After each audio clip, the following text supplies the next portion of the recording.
Следующая шутка. Она будет очень смешная. Итак, когда Наташа постареет, у нее будет ник Наталья Генсухофруктовна. Блин, смешно. Ты что, придурок? Чё?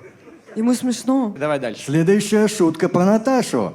Давай. Если Наташу будут клонировать, у нее возьмут ген с уха. Браво, Вань. Ты мой кумир, Ваня, я тебе Как и клянусь. так?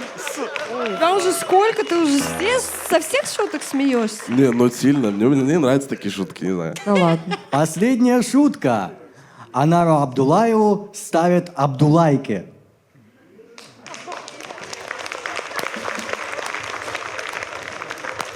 Мне кажется, что мы не смеялись. Пусть поет.